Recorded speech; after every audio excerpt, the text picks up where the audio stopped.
The night I've replayed 1,000 times in my head began like any other, quiet, uneventful, deceptively ordinary. But sometimes the most ordinary nights hide the sharpest edges, the kind that cut so deep they never truly heal. I used to think my life was a picture people envied. A house that stood proud beneath the Texas sky, 3 children whose laughter filled every corner, a husband who worked hard and provided for us. From the outside, it looked perfect. From the inside, it was breaking. I remember the längste most of all. Silence can be heavier than screams. It sits on your chest until you can barely breathe. That morning, when I reached for him and felt only stillness, it was like the world collapsed in slow motion. His chest barely moved. There was blood where there shouldn't have been blood. Foam at his lips, like his body was trying to fight its own betrayal. The back door wide open, the lock on the cabinet broken, guns scattered in ways that didn't make sense. I told myself it had to be someone else, some stranger who stepped into our lives in the dead of night. But deep down, I kne strangers don't move like that.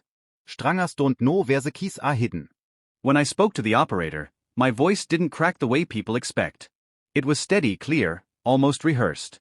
I don't know if it was shock or survival, but I sounded like I was explaining myself, not begging for help. Even when the paramedics came, I couldn't bring myself to touch him. And maybe that's what sealed it in their eyes, that a wife who truly loved her husband would have tried harder. People always saw me as the bright one, the smiling one, the woman who had it all together. What they didn't see were the cracks beneath the polish. The fights over money, the way his eyes dimmed when he came home from a job he hated, the weight of 3 children pulling us in directions we couldn't hold. He gave up the life he wanted so I could chase mine. And in return, I gave him resentment he never deserved.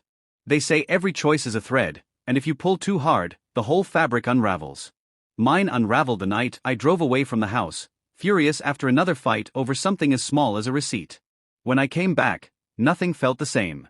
The wall seemed closer, his silence louder, the tension unbearable. I told myself I was keeping peace for the children, but what I was really doing was building a cage neither of us could escape. When they questioned me, I broke too easily. My story didn't line up with the evidence. The blood said he'd been gone far earlier than I admitted. The guns left outside suggested staging, not burglary. And the gloves in the trash, my gloves, spoke louder than any denial ever could. Every trail I thought I had covered led right back to me. I can still hear the gravel crunch under my boots when I stepped into that pond weeks later, desperate to reach something I thought I'd hidden. The water was cold, thick, murky, pressing against my legs as if it knew I didn't belong there. I thought I was alone. I wasn't. Cameras watched, catching every frantic jab of the rod as I searched the mud where the gun had once sunk. That was the moment the truth stopped being a shadow and became a cage. People think betrayal happens in an instant. A trigger pulled. A lie told. But it doesn't. It happens slowly, in whispers, in silence, in the weight of choices stacked one on top of another until they crush everything beneath them. I told the world I loved him. And I did, in my own broken way.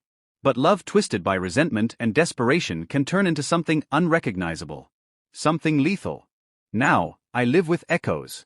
His voice, my children's laughter before it changed, the sound of water lapping against the edges of that pond.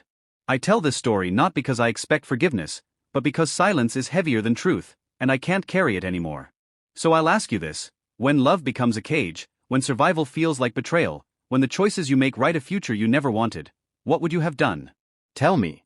Because maybe if I hear your truth, I'll finally understand my own.